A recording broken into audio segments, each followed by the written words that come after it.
Hey, it's Jay and welcome to today's video. It's gonna be a little girl talk that I think was super timely with it being Valentine's week and all of that. I think it's very important that we take some time off to talk about loving ourselves and put that into action. So today we will be having a very interesting chat about dealing with toxic beauty standards. This is a conversation we've all really struggled with at least, and even may still struggle with. But for the sake of this video, I will be focusing on dealing with toxic beauty standards pertaining to the color of our skin and complexion. I think this is a super important conversation that people do need to be having, and it's something I'm very passionate about, and my friends have had an earful of my never-ending list of opinions on this subject. And since we're basically friends now, it's time that we had this conversation and made this official.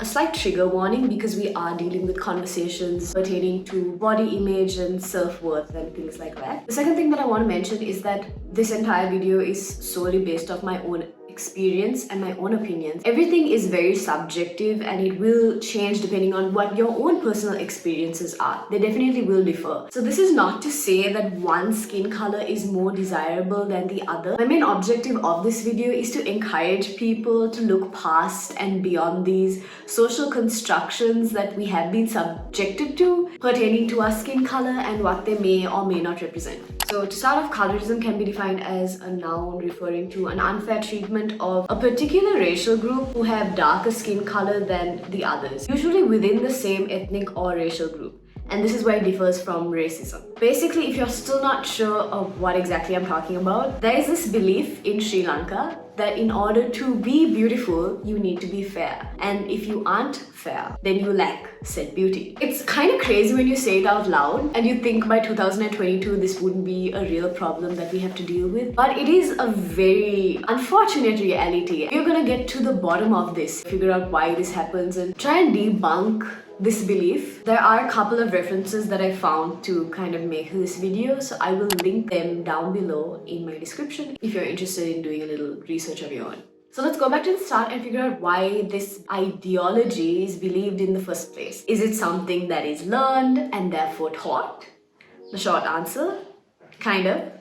The long answer requires a quick little crash course history lesson. So I believe this phenomena can be credited to our period of colonization where we were under European rule for a very long period of time. So when we were under foreign rule, there was this association of fair skin to privilege and supremacy in society, because the dark-skinned laborers would spend their days soaking up the sun outside while the fairer privileged folk spend their time inside. Eventually, this phenomena and this reality in society back then created this social hierarchy that was solely founded on complexion, the color of your skin, leading Sri Lankans to believe that the lighter your skin was, the closer you were to privilege or supremacy in society. So this is all back in a time where we had not even gained independence as a country yet. So cut to the 2010s, almost 60 years since our emancipation. You'd think that we've moved past this mindset, right? Right? Wrong. No. I found a Fair and Lovely ad that makes my blood boil every single time that I watch it. Basically, a short summary of what goes on in this ad is there's a lady, a teller at the bank, and she sees this guy that she likes and hopes to catch his attention. He can only see her hands thanks to this really interesting interior of the bank. So when she reaches out to hand him his documents or his money, he doesn't really give her a second thought, and she's bummed about this. But we don't know why.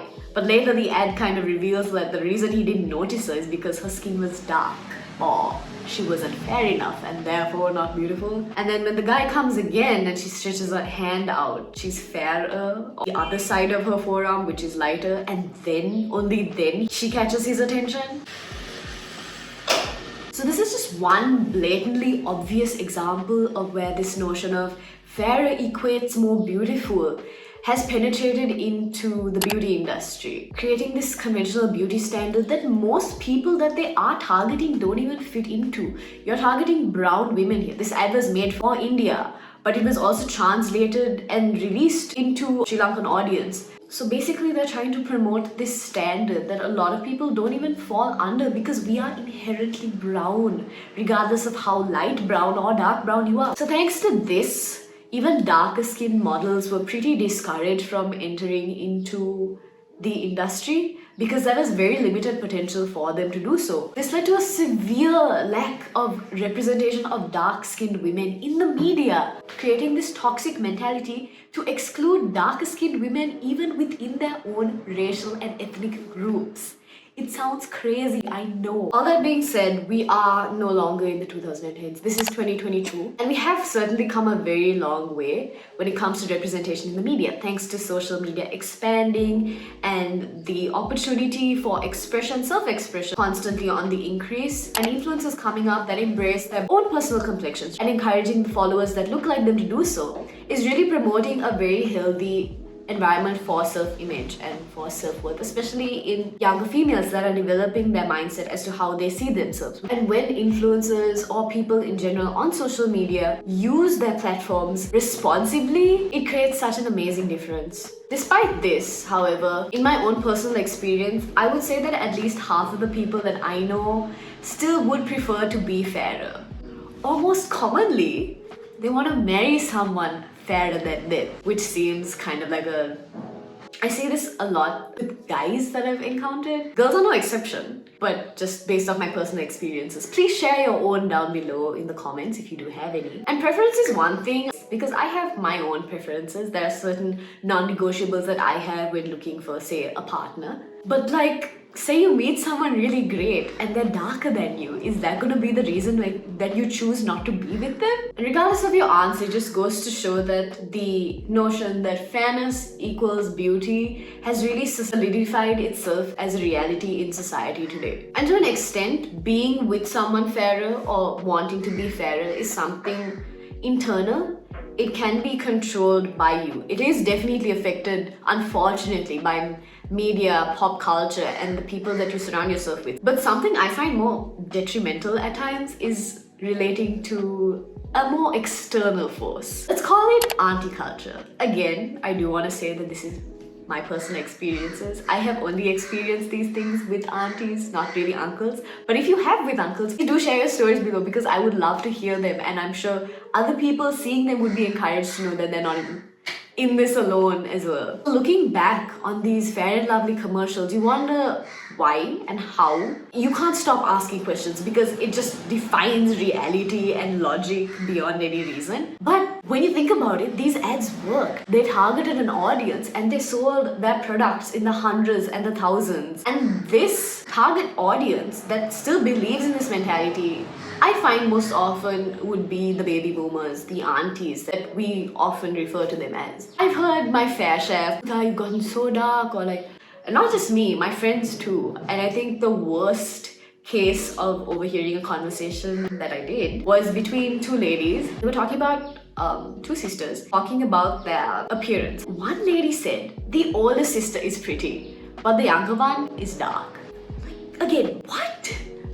Basically, what she's not saying is that the older one is pretty, but the other one is not pretty. But she's using the word interchangeably with the word dark, which makes me so angry. I feel like I'm repeating myself constantly, but this is tarnishing the idea of what beauty is. And it's gatekeeping it to only those that comply. Obviously, the commercial environment thrived on this. And like I said, we have come a long way. But there are still so many people subjected to this mindset, which is super unfortunate. And there are still so many people that believe in this myth. I use the word myth very intentionally because, okay, stop for a moment and just think. We spoke about the era of colonization, where fairness equaled privilege. So how did we go from fairness equals privilege to fairness equals beauty? Or more importantly, the lack of fairness, the opposite. It's due to this semiotic concept known as the second order signification. And in very simple terms, let me lay this down for you. It's where white skin once signified privilege, but then that said privilege associated to fair skin signified beauty. Something it didn't even represent to begin with, which led to the creation of a belief that fair skin symbolized beauty. So when in reality, during colonial rule, being European meant that you had fair skin. And if you had fair skin, it meant that you were most likely not a local and therefore part of an elite society that were privileged and had a lot of status and wealth at the time. This whole concept has been repurposed and reinvented through fashion and beauty propagation to make people believe that the more fair you are, the more beautiful that might make you. Or the unspoken message, the darker you are, the uglier that makes you. So what now?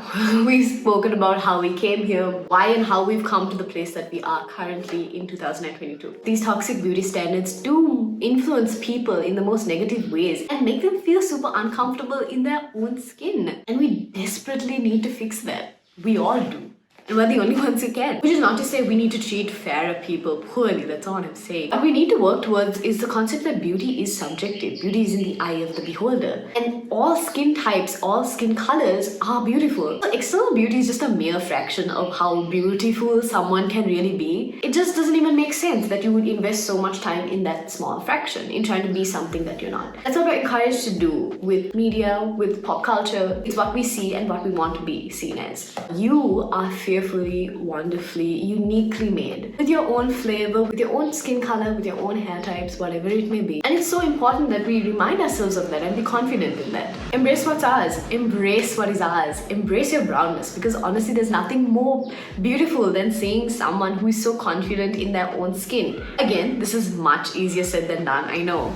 But that's what we need to work towards as a society. We need to build up that mentality in one another, in the things we say and in the things we do. So growing up, I did have that positive perception of my skin color imparted to me. So I think it's really important that we think about the things we say. We need to be super mindful, because sometimes the automatic social norms kind of just switch on, automatic responses switch on in your brain. It's happened to me for sure, where you just say things without thinking about them, but you never know what someone may be going through. And I think because of that, we need to make a conscious effort to be mindful of the things that we say, especially pertaining to what society has defined as normal or the reality for beauty, especially when we're trying to redefine it. Use your words carefully and use them responsibly. I was very fortunate to grow up in a home that encouraged me to go out in the sun without having to worry about how dark I was going to get. Granted, I did take that a little too far sometimes and got a bit reckless. I would strongly advise that you take the necessary precautions, wear sunscreen, things like that. Keep your skin healthy, that's the most important thing. You don't have to ever have the fear of going out and getting a little darker, because that's natural. Our skin was made for that. We were born to soak up the sun. That's what they were made for. I was told to shake off the negative comments of aunties coming and telling me how dark I've gotten. I was taught to embrace my own personal uniqueness. And we need more of that in a society constantly telling women how they need to look, or how they should look, how they should behave. We need to redefine it. We need to redefine beauty standards, redefine what we perceive as beautiful. Because the beauty standards are constantly changing. It's becoming more inclusive, but again, beauty is very subjective. Beauty is what you want it to be and what you make it. So regardless of whether you're the darkest or the fairest of them all, you are exceptionally beautiful. It's not about the complexion of your skin, but it's about how healthy it is. So make sure you take care of yourself the way your body was intended to be. Don't let aunties or the media tell you otherwise. That was a lot. But I do hope this encourages you to see things from a new or different perspective and embrace you for who you are and help you do that a little bit better. Again, I'd like to say this is all based on my own personal experience growing up in Colombo. But of course, I know that even from district to district, these experiences are going to vary. And it's so interesting to hear other people's stories. So if you do have any, please share them down below. I know that it might encourage someone else going through the same thing to make them feel like they're not alone in this. And we're not alone, we're all in this together. And we all need to work towards a better perception of how we see ourselves, in loving ourselves better and making society a better place for us girls to be ourselves in and embrace ourselves in. Honestly, I say embrace like a lot in this video, but I'm just trying to drive a point. So that's all, folks. Thank you for sticking around. I hope you enjoyed this as much as I did. I love talking about these things because I feel so passionately about them. So if you do want to see more videos, maybe even with my sister, we would love to make more videos like this. So you let us know. I will see you soon. Thanks for watching. Bye.